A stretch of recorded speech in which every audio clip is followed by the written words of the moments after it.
E se puder começar te apresentando, então. Então tá, começamos assim já? Aceita?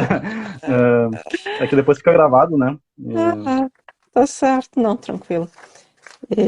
Bem, né, meu nome é Yasmin Omet, sou psicanalista, escritora, né, tenho mestrado em psicanálise pelo PPG de psicanálise da URGS. Acho que é importante falar o nome do PPG porque faz bastante sentido para a conversa de hoje, né? Psicanálise Clínica e Cultura. Tenho alguns livros escritos. Vozes de Retratos Íntimos é o mais recente, publicado em 2021. Né? E uma novela, Visite o Decorado, em 2019. E um livro de contos em 2016. E trabalho com clínica. Enfim, eventualmente dou alguns cursos na área de psicanálise, nessa intersecção entre psicanálise e cultura. E minha pesquisa de mestrado foi nessa intersecção também entre clínica e cultura.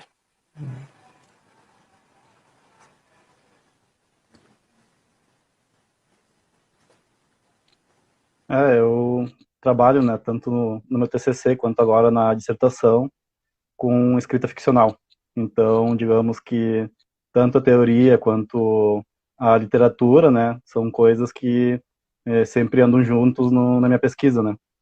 Então, achei interessante, assim, de trocar essa ideia contigo a respeito dessas duas áreas, né, do quanto elas podem conversar e do A quanto escrita. e do quanto eu percebo também que dentro da colonização, né, da colonialidade, tem uma certa hierarquia ali entre os saberes eruditos científicos e os saberes ficcionais da literatura, né? Aí o quanto é interessante subverter isso, porque na verdade os dois têm potências em campos diferentes, né? Não precisa ter essa hierarquia ali, né? Sim. Isso faz muito sentido para a psicanálise, né? Para a gente conversar assim, sobre o aspecto da psicanálise. Porque Lacan vai colocar justamente a realidade como uma ficção. Né? Então, isso que a gente chama de realidade, ela é sempre um recorte de alguma coisa, e é a realidade que nos é possível. A gente nunca tem uma apreensão completa disso que chamamos, ou melhor, né? Isso que chamamos de realidade é ficção. A gente não tem uma apreensão completa desse mundo. Né? A gente, digamos assim, para usar uma linguagem mais moderna, né? A gente faz uma série de edições e tomamos algumas referências para fazer essas edições. Né? É, e então essas referências fazem então a ficção de cada um de nós, né? Faz, enfim, se eu for, por exemplo, contar como foi o meu dia de hoje até esse momento, eu vou contar tudo o que aconteceu e mesmo que não tenha nenhuma mentira, é uma ficção, né? Porque esse tudo é parcial. Né? Tem uma série de escolhas que eu vou fazer, conscientes, inconscientes, e tem coisas que me escapam. Tem coisas que escapam, né, a nós, a nível de percepção, de experiência, escapam mesmo. E isso falando, né, então, de um aspecto mais, assim,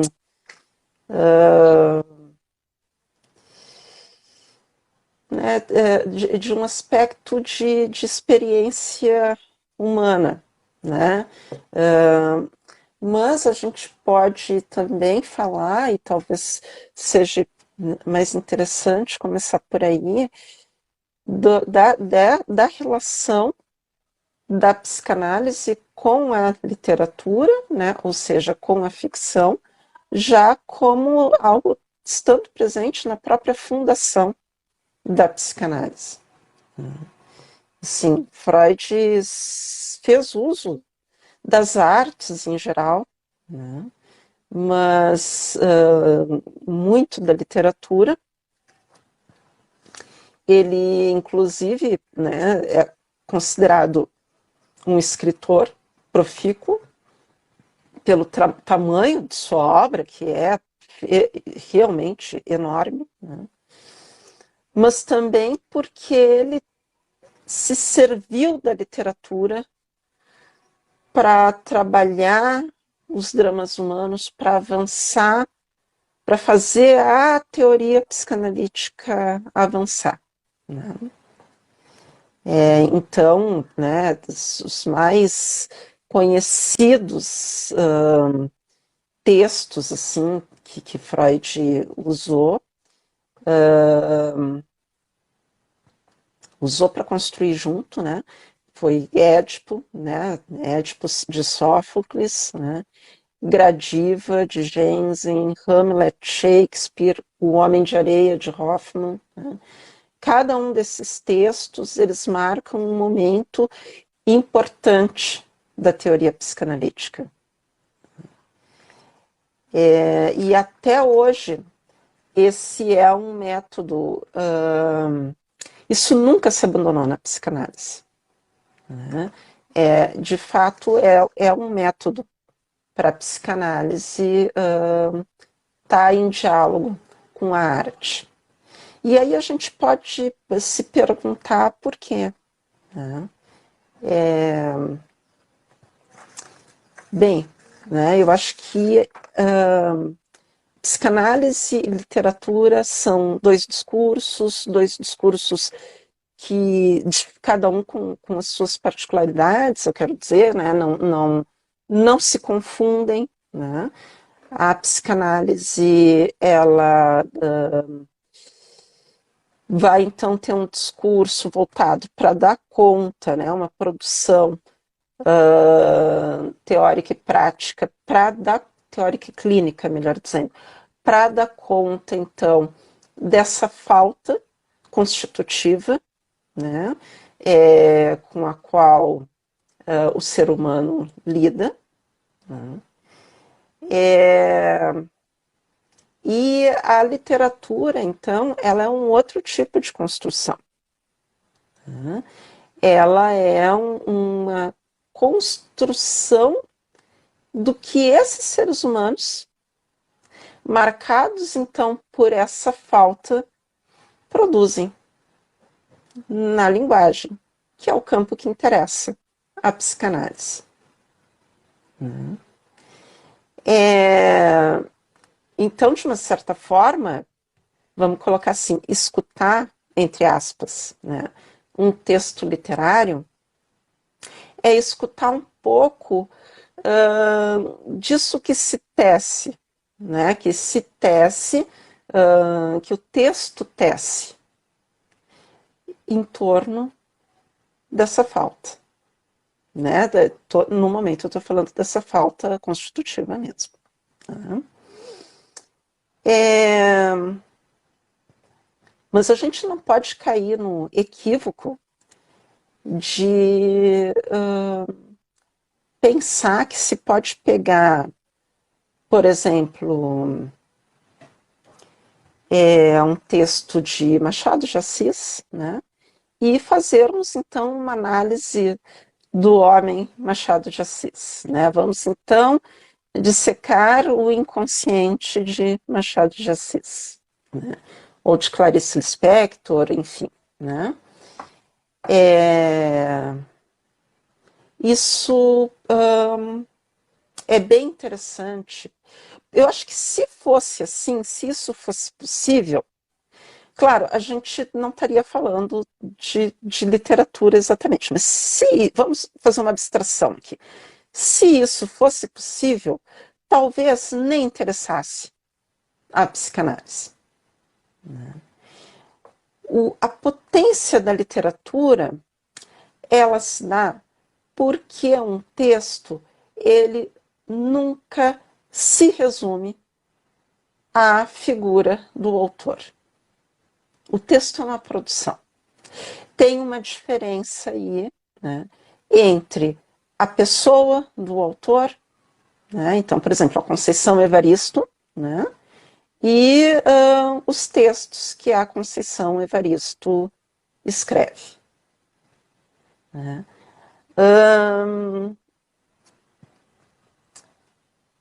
Porque qualquer texto que a gente escreva, seja no âmbito da literatura ou não, ele tem um endereçamento. Né? A gente endereça, a gente tem, então, outros, digamos assim, internos. Né? Nós não somos. Isso é o que a psicanálise é básico para a psicanálise. Né? Nós não somos uno, né? Nós somos. Nós temos outros internos, e esses outros estão na nossa escrita. No endereçamento que a gente faz, e também pelo fato de que a linguagem ela é algo compartilhado. Nós compartilhamos a linguagem. Nós compartilhamos sentidos. Nós compartilhamos significações. Então,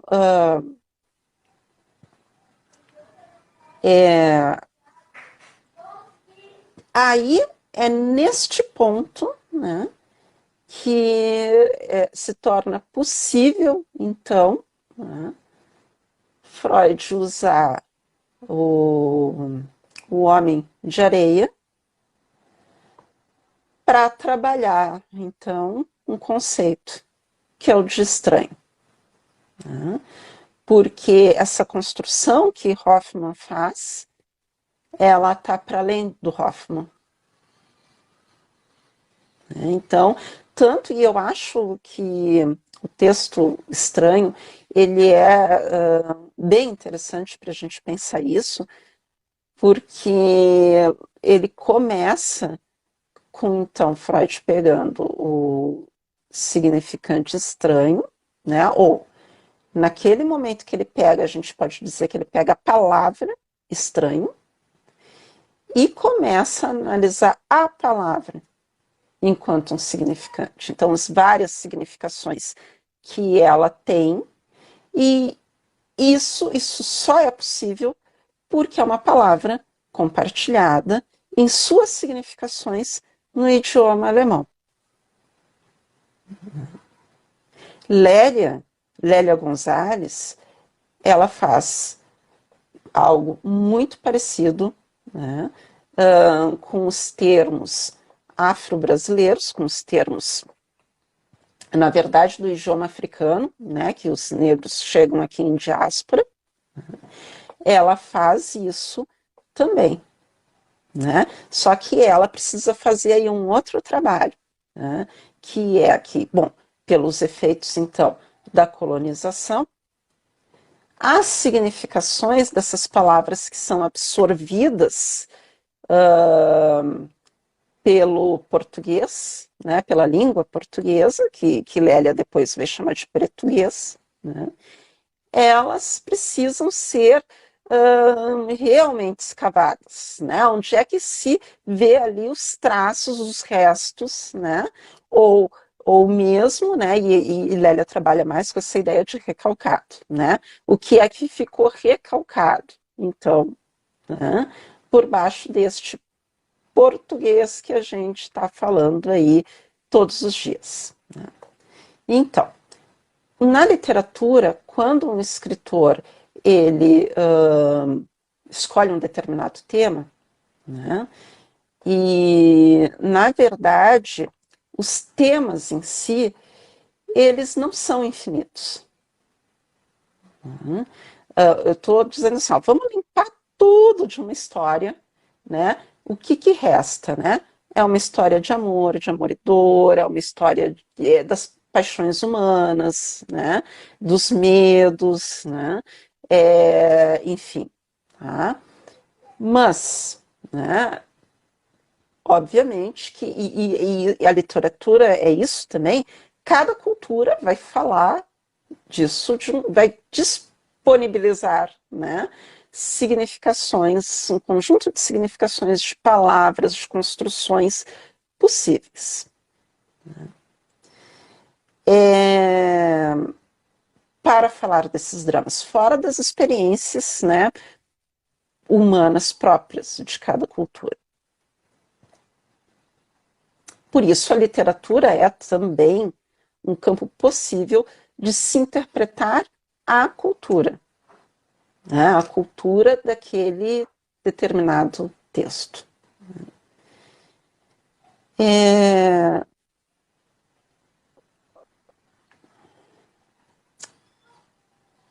Bom, então a literatura ela tem.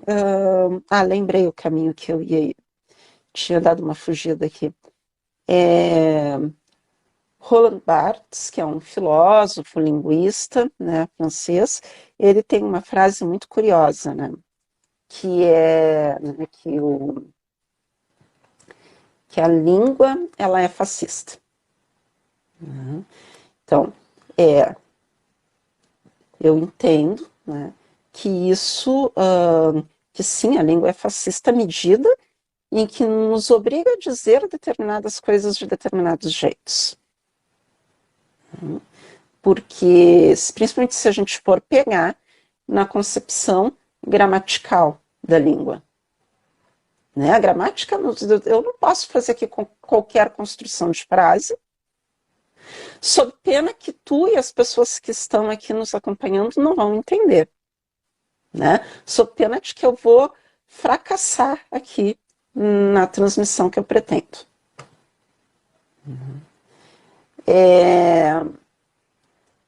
Mas tem alguns aspectos da literatura que buscam burlar esse fascismo da língua.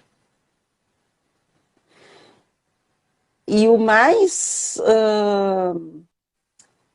gritante, né, é a poesia.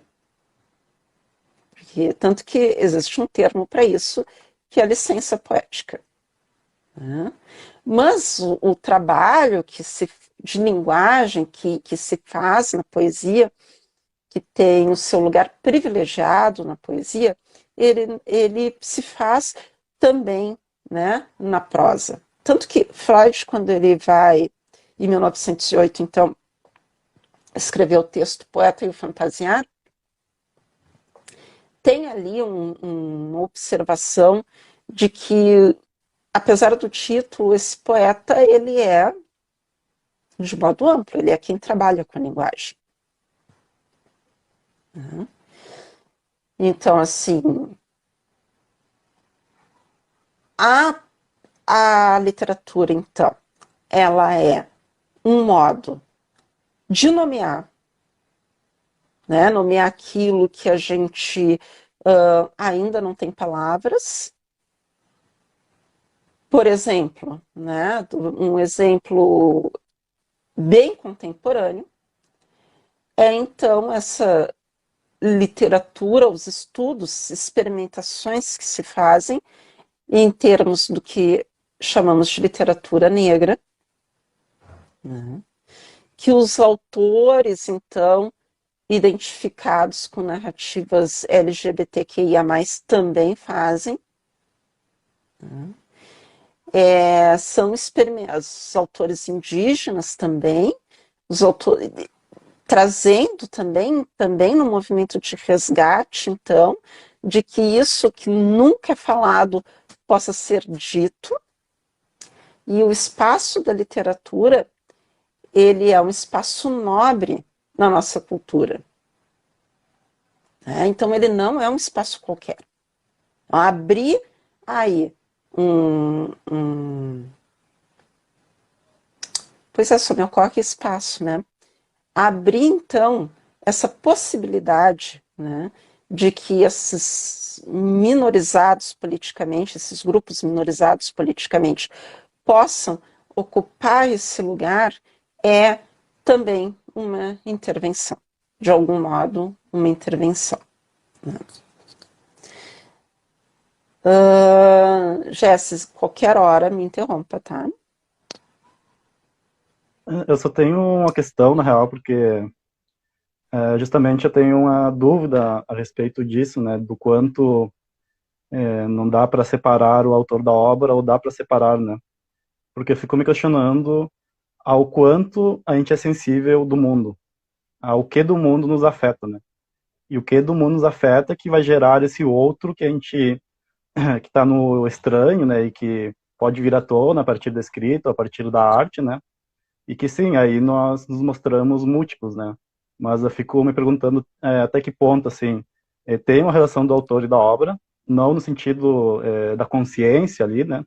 Mas sim do que o autor conseguiu captar e conseguiu elaborar e conseguiu escrever, e do que não tem também, né? Do que é isso que escapa ao autor, que com certeza eu concordo contigo, né? De separar a figura de quem escreve do que foi escrito, né? Ou algo nesse sentido, né? E às vezes a pessoa escreve algo que ela não tem nem noção do tanto que ela falou com aquilo, né? Exato. Eu achei ótima essa tua observação, assim. De fato, né? Assim como a ficção, ela é ficção porque é um recorte, e a gente não faz esse recorte. Eu, por exemplo, o lugar da onde eu olho o mundo, ele não é por qualquer motivo, não é por acaso. Né? O recorte que eu faço, então, a minha ficção pessoal, ela não é por acaso, não é um acidente. Né? Da mesma forma, o autor que escreve, né? O recorte ficcional que ele faz, e que a gente chama de literatura, né? Ela não é um recorte qualquer. Né? Isso falando só deste recorte, sem falar do trabalho da linguagem, que aí também é a outra singularidade, né? Que aí é o estilo. Né? Só que tem um outro complicador. O autor escreveu o livro e este livro, esta história, não existe até alguém deitar os olhos sobre ela.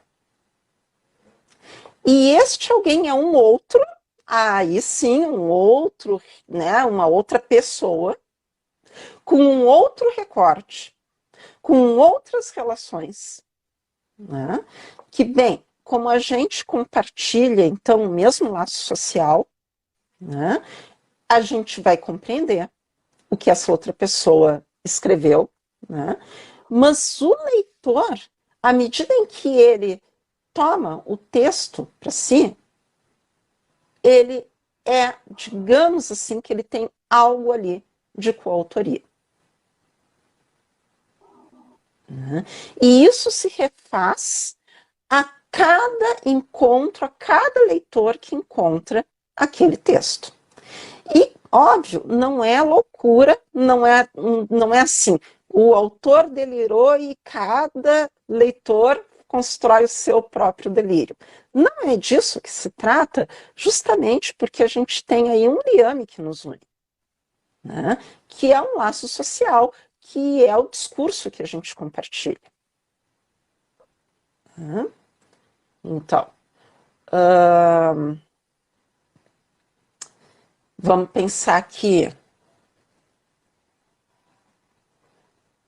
isso é muito interessante de várias formas, né? Essa Paixão segundo GH, né, da Clarice Lispector. Então, várias coisas do texto dela, né? Ela escreve, então, né, que a personagem principal, ela entra, então, no quarto da empregada, né, e ali ela encontra uma barata que ela acaba mordendo. Né? Bem, isso eu sei o que é um quarto de empregada. Tu sabe o que é um quarto de empregada, né? Isso que é tão próprio e típico da cultura brasileira, né? O quarto de empregada. E isso, e o fato de eu saber, tu saber, e todas as relações de poder que giram, então, em torno disso, né, que está aí como significante quarto de empregada, colocam camadas extras no livro A Paixão Segundo GH.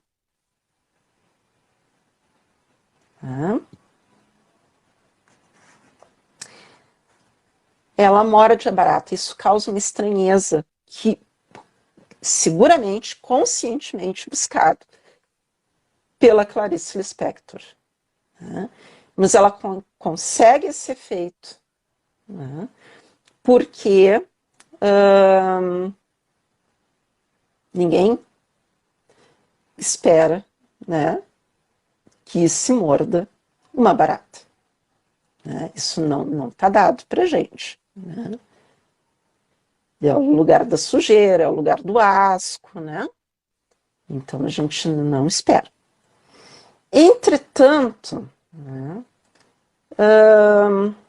tem aqui a forma como a gente se relaciona com o texto. Né? E que aí fica naquela zona imprecisa, porque existe uma imprecisão, dos limites entre o sujeito e o outro. Então, tem aí uma imprecisão. E essa imprecisão se dá também no texto. Né? Entre o escritor e os seus outros, ou entre o leitor e os seus outros, e o outro que o leitor pode fazer deste texto. Né? E o outro que o leitor pode tomar deste texto. Né? Então, eu tenho um exemplo de vozes, de retratos íntimos. Eu escrevi o livro inicialmente como para dar um lugar, então, para a história do meu avô. Né? Mas começaram a me apontar, assim, o quanto de personagens femininas que tinha, a importância das mulheres na história, né? E isso começou a tomar isso tomou uma dimensão muito maior, foi muito mais significativo para algumas pessoas que me deram, e não foram uma ou duas, foram muitas, né? Me deram um retorno disso sendo muito mais significativo do que a história do meu avô. Né? Então, onde é que está aí a minha intenção, o que foge à minha intenção, mas que ainda assim, né, passou por mim, atravessou o meu corpo, né, e o que, então, está do lado do outro, que recebe essa história. Uhum. Né? E do quanto eu fico pensando, só uma intervençãozinha, né? Mas de descrita como terapia também, no sentido de elaborar algumas questões não muito elaboradas, né? Pode ser que para ti foi muito importante fazer uma escrita sobre o teu avô, né? Mas nisso tu elabora todo um mundo que tem muitos outros personagens e muitas outras questões, e que esse mundo, e que tudo isso vem à tona quando outras pessoas leem e veem outras coisas que são extremamente importantes e que foram faladas ali, né? Eu acho que assim, a escrita, né, a literatura em si, enfim, ela não é uma terapia, mas ela pode ter efeitos terapêuticos. Depende do modo como tu te relaciona com isso. Como outras coisas na vida também, né?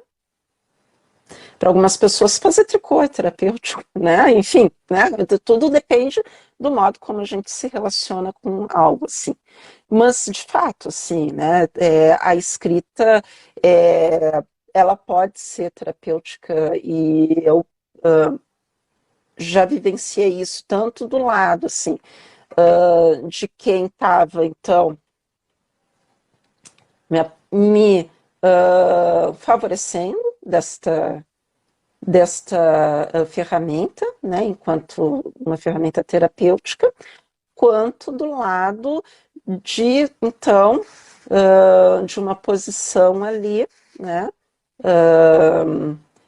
de psicanalista, e que oferta isso como uma possibilidade, né, para o analisando, ou então reconhece, né, porque às vezes é isso, é reconhecer que aquilo já orbita o mundo do analisando, né, talvez que precise de um reconhecimento. Né? Então, a literatura, ela contribui com essa função. Nomear é terapêutico. Né? Agora, ela não é um trabalho terapêutico que para a psicanálise, seja início, meio e fim. Né? É algo que faz parte e é importante. Né? A outra questão, assim, a literatura constrói relações por tudo que eu falei até agora. Né? Então, constrói relações, às vezes, no próprio ato da escrita. Né? Quem escreve, né, provavelmente tem essa experiência, que é de que a gente está escrevendo e aí daqui a pouco se dá conta, né, cai a ficha, como costuma se dizer popularmente, né, de que isso tem relação com, de que este A que a gente está escrevendo tem relação com um B que até então é insuspeito para a gente. Né? Então ela estabelece relações. Né? E de uma certa forma isso pode inaugurar referências também, que até então também não estavam muito claras. Né? Por exemplo, né, indo mais para conceitos assim, acadêmicos, inclusive, né?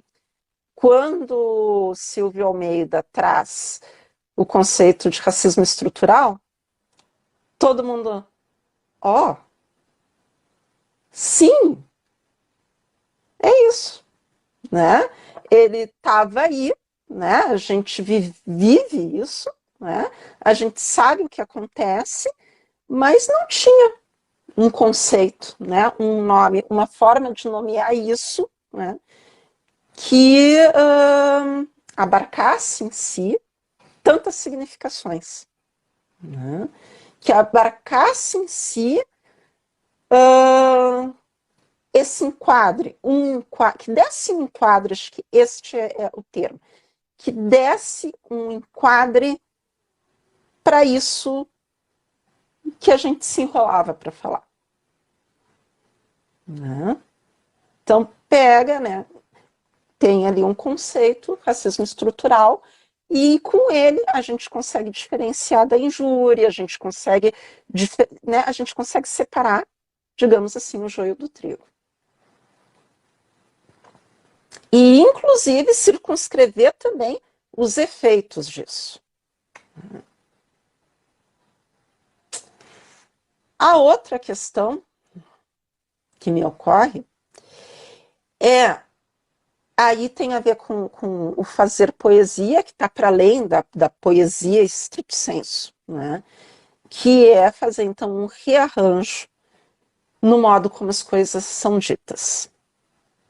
Então, a literatura também ajuda a gente a fazer esse rearranjo. Que sim, né? Tipo, esse rearranjo está embutido na nomeação, nas referências, né? Está embutido em tudo isso, mas acho interessante pensar assim como um rearranjo. Outra coisa, né?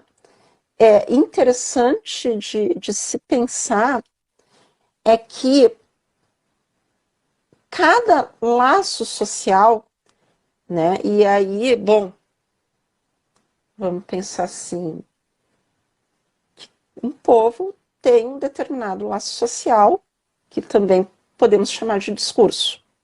Então e esse discurso está para além da minha existência, da tua, né? Ele é algo que, enfim, que circula entre nós. Né? E esse discurso, ele circunscreve formas de gozo.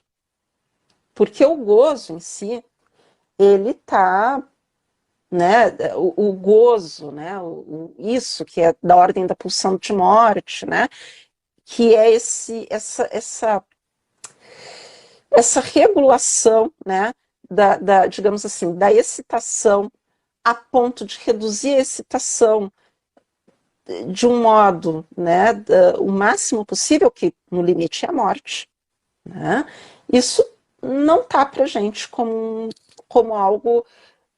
Isso está interdito para todos nós. Né? Bem, mas algumas formas de gozo estão, sim, são autorizadas. Mas elas não são ingenuamente autorizadas, elas não são aleatoriamente autorizadas.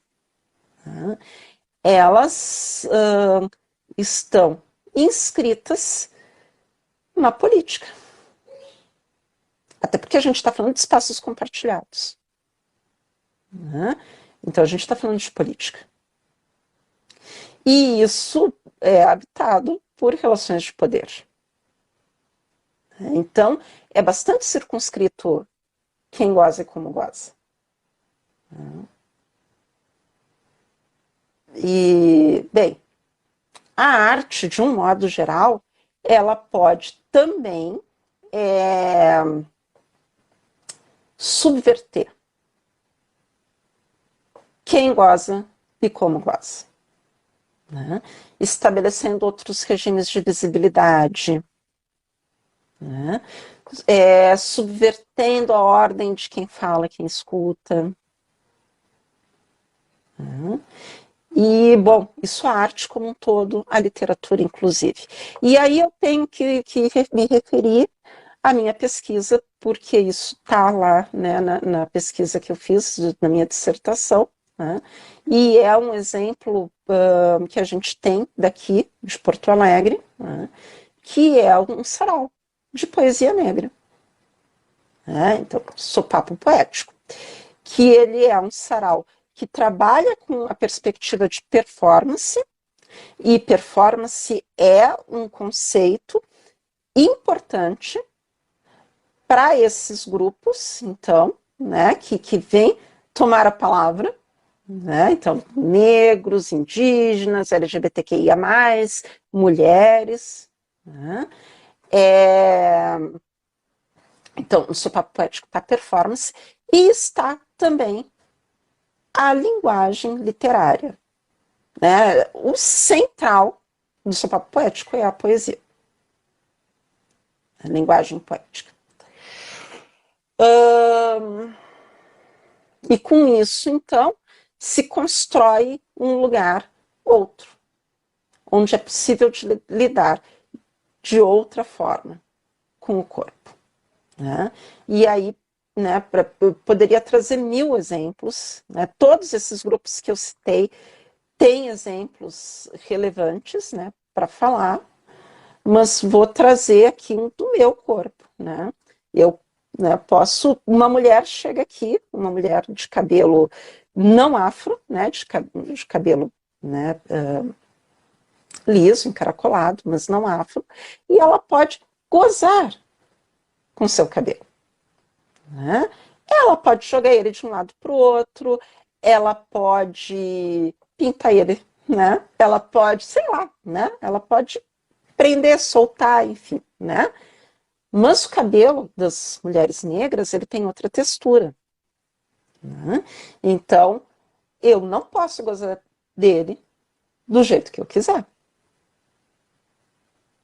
Então, nesse sentido, o gozo como algo parcial, político e atualmente em disputa.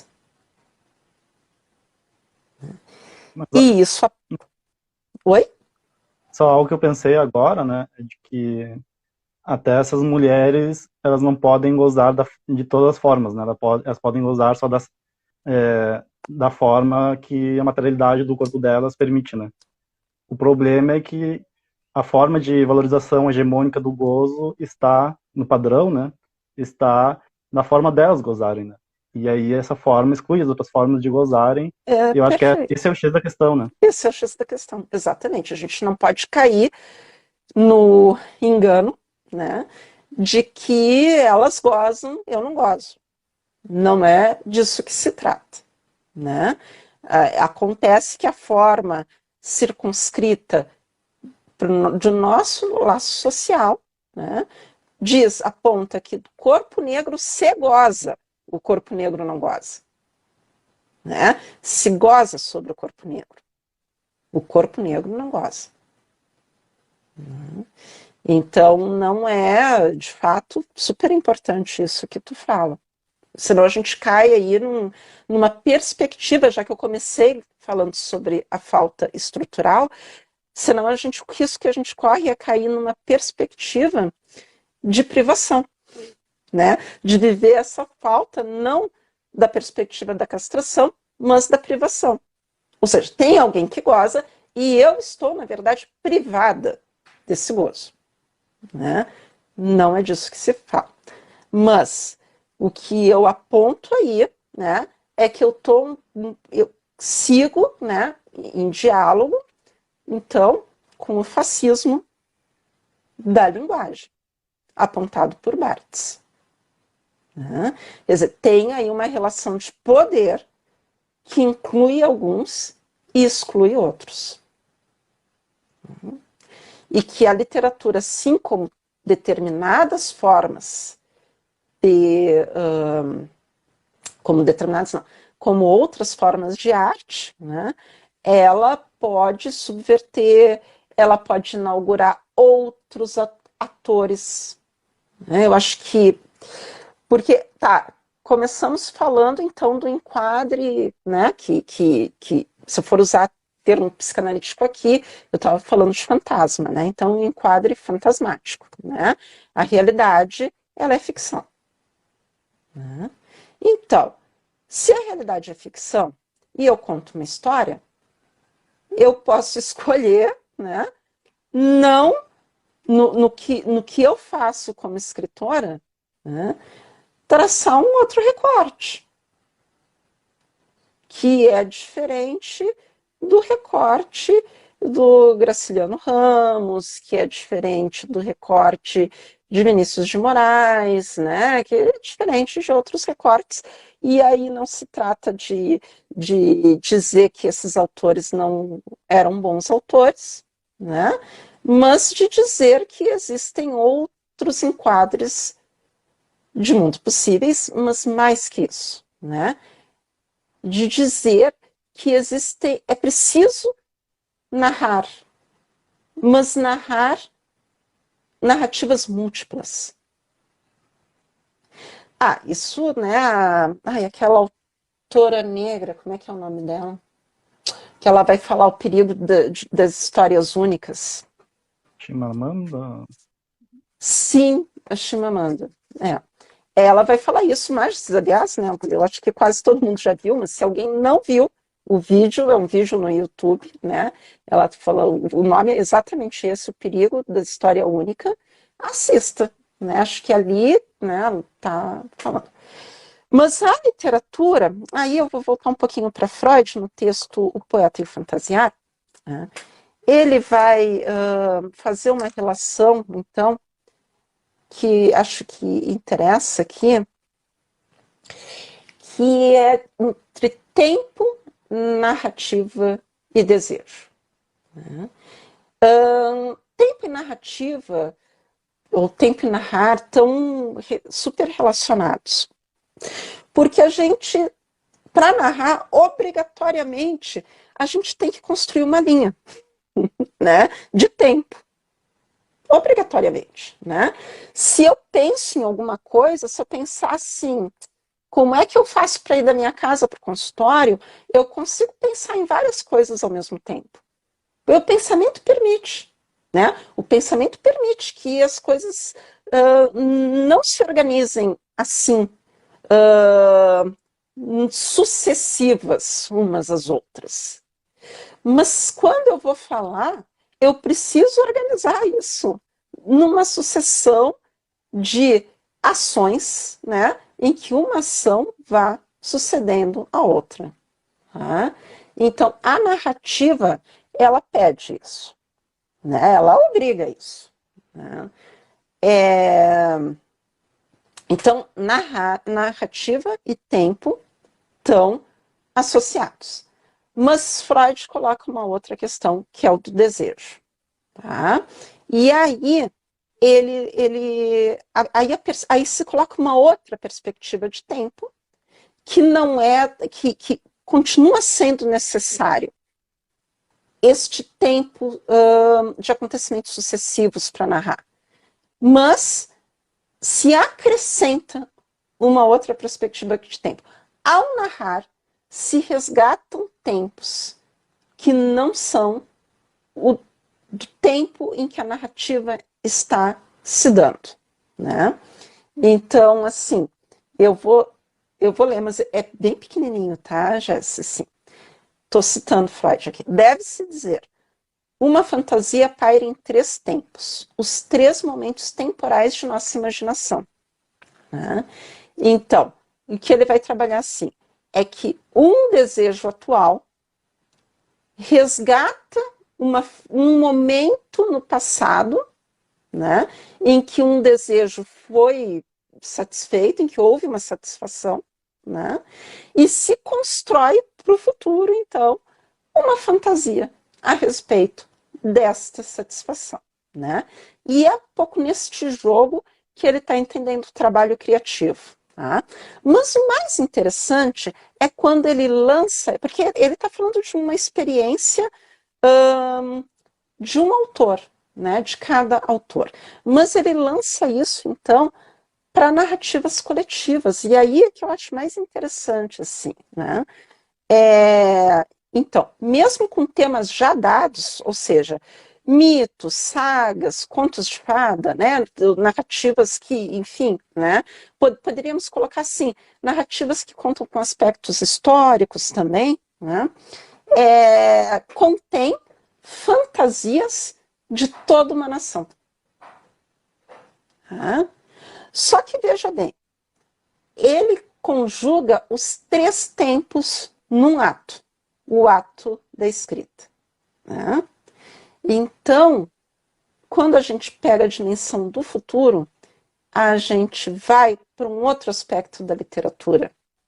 Ela constrói mundos possíveis. Então, a literatura, ela tem uma dimensão de utopia. Né?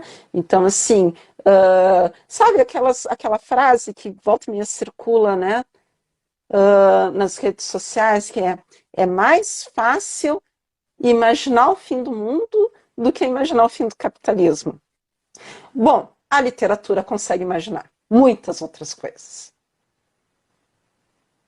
Entende? Então, assim, ela rompe com essa certa pobreza, com esse lugar de mesmice, com essa repetição infinita de um determinado fracasso. Né? Ela lança isso para um outro lugar. Né? Ah, vai ser assim? Provavelmente não, entendeu? Mas faz com que a gente construa alguma coisa, ou aposte numa diferença, ou aposte num repetir de uma outra forma.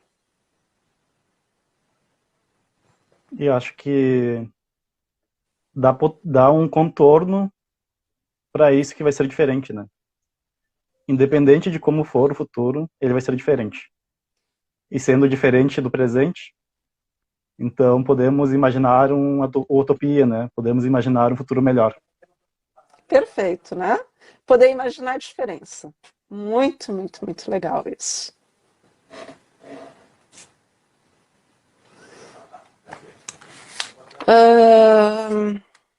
Então, acho que esses enquadres, dar voz a quem não tem, encontrar, inclusive, ter uma determinada perspectiva, um movimento Sankofa, né?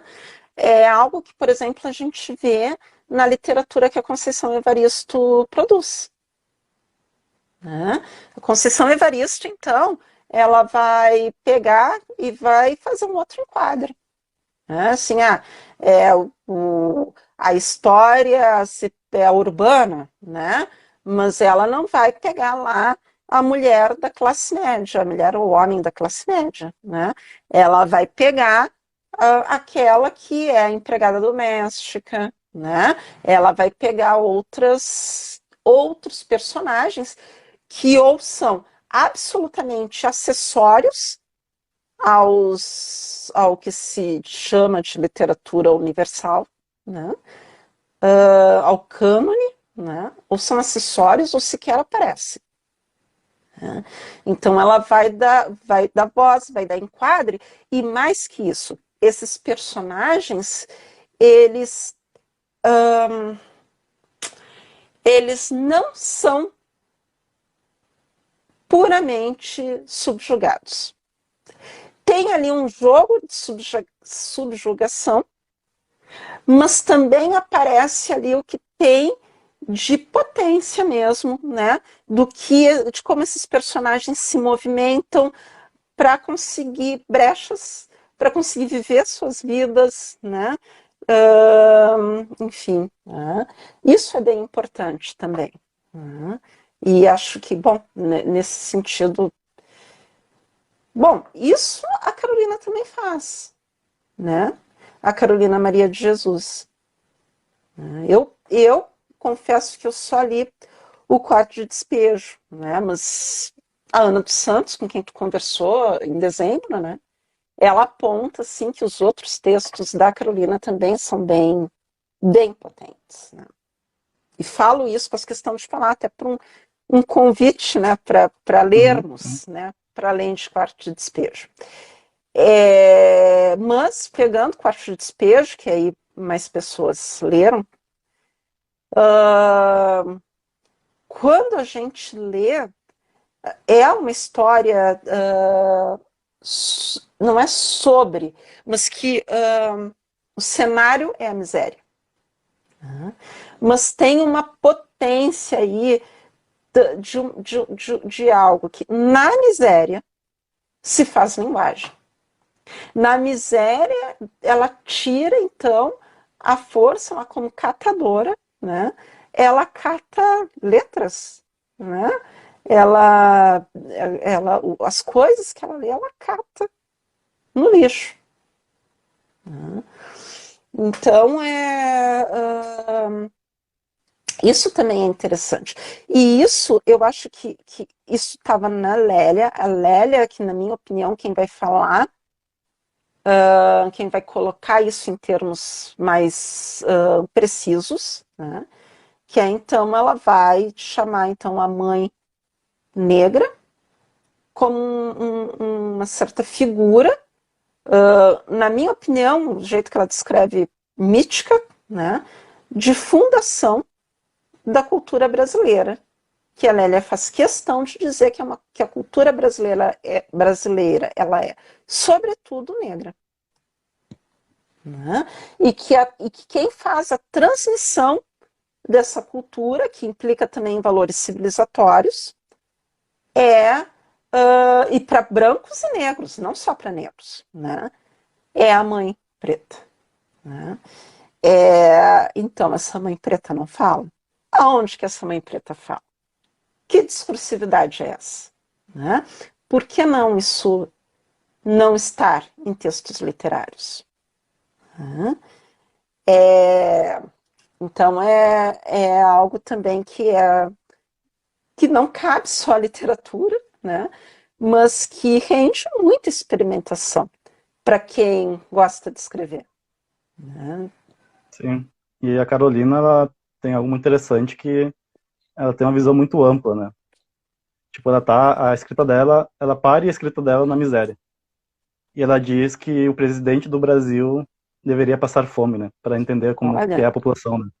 incrível, né? Essa frase dela é impressionante e ela se atualiza, né, nos nossos dias. É impressionante. A E algo Carolina que... tem. Pode falar. Fala.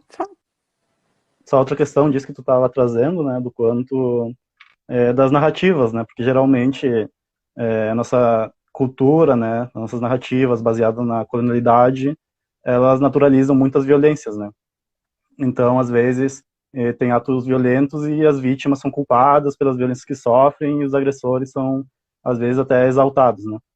mas do como a escrita ou a arte, qualquer tipo de arte, tem a possibilidade das vítimas, né, das pessoas que sofreram as violências e agressões, conseguirem narrar isso, né, e colocar as pessoas que agrediram em outro lugar, né?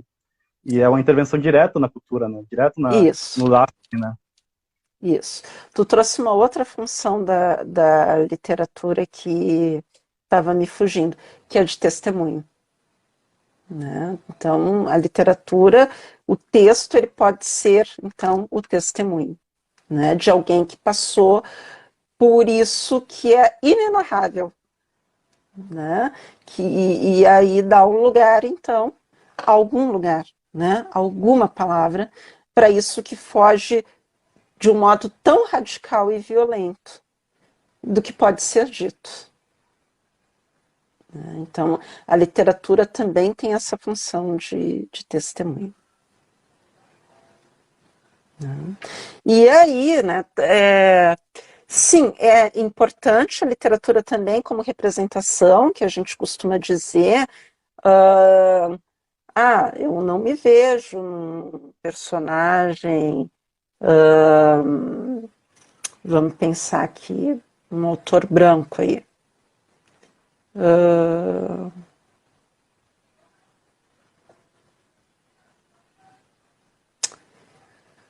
Deu branco. Não queria repetir o Graciliano Ramos, mas vamos lá. Essa de Queiroz, né? Português, né? Eu não me vejo nos personagens de Essa de Queiroz, nenhum deles tem meu rosto preto, eles são todos ricos, né? Os personagens de Essa de Queiroz não são apenas brancos, são de uma elite, né? São ainda com traços de nobreza, né? Com ligações com a nobreza, enfim. Né? Ok, né? Então é importante, né? Que exista variedade de personagens, né? É importante. Mas acho que é isso, mas também é mais. Né? Eu acho que é importante que a nossa experiência de vida, os nossos, sei lá, vamos ser assim, super. Vamos ser super otimistas, né? E dizer que vamos viver 80 anos, né? Nos nossos 80 anos de vida, as nossas experiências de vida vão ser super limitadas, assim, né? A gente tem aí né? Dentro de nossas condições socioeconômicas e, né? Dos nossos vínculos afetivos, da forma como a gente faz vínculo afetivo, né? Tem um limite mesmo, né? A gente vai viver um número limitado de experiências e é da vida, né? Bom, a literatura ela abre isso, né? Esta possibilidade da gente ali, enquanto está lendo um determinado texto, né?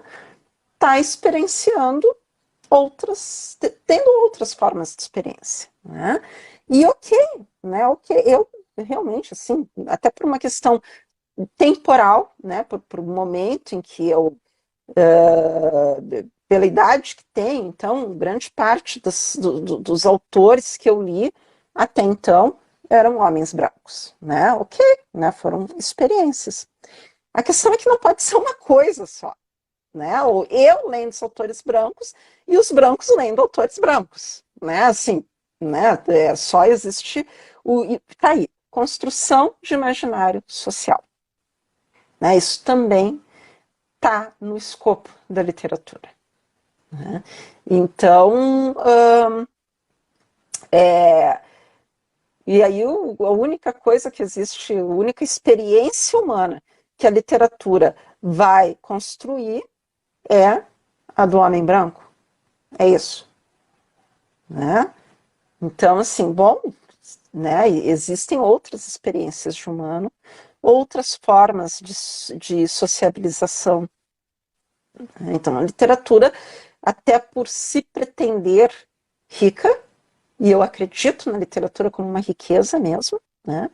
Ela tem que ser rica também quanto à sua abrangência, né? Do que traz, né? Das construções que faz, do que tece. Então, eu já falei, né, várias vezes, uma pessoa que me disse que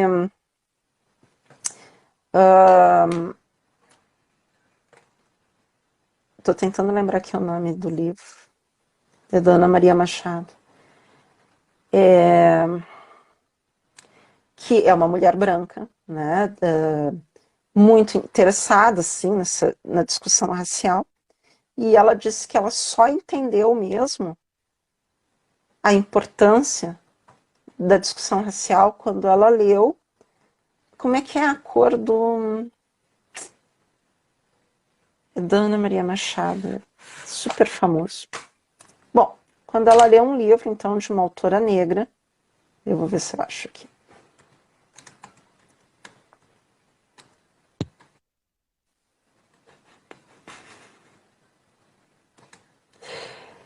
Bom, foi na literatura que ela...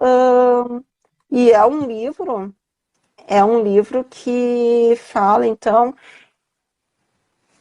Eu devo ter errado o nome do livro, porque não achei.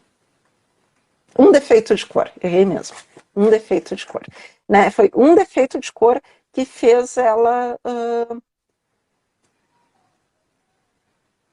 entender a importância da questão negra, né? De se deixar questionar por isso, porque até então ela não conseguia se deixar questionar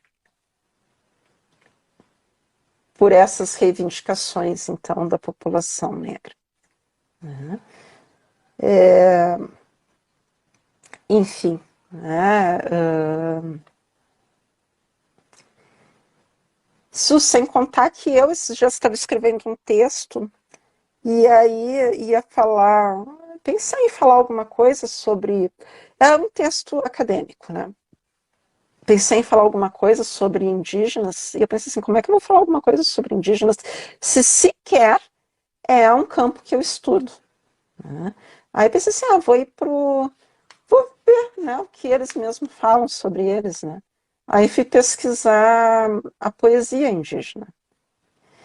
E também me deu um deslocamento, né? Também me deslocou. Então, acho que com isso eu volto ao fato de que um texto ele é produzido por um autor a partir da singularidade do autor, mas ele é maior que o autor. Mas, enfim, Jéssica, acho que, né, a princípio era mais ou menos isso. Nossa, agradeço, adorei a conversa e vou rever muitas vezes, né? Porque foi falada muita coisa interessante. Também agora, este ano, pretendo começar com um podcast, então fiquem atentos, né? Que logo vou divulgar. Então vai estar em outras redes, né? Também eu coloco no YouTube. E qualquer coisa, mandem uma mensagem. E eu te agradeço, Tesmin. Eu acho que, não sei, teremos muitas trocas ainda. Esse é o sentimento que eu fico, né? De vamos continuar conversando, fazendo outras lives, né? Trocando figurinha. E tudo de bom. Muito obrigada, Jéssica. Foi muito bom e seguramente continuaremos conversando. Certo. Tchau.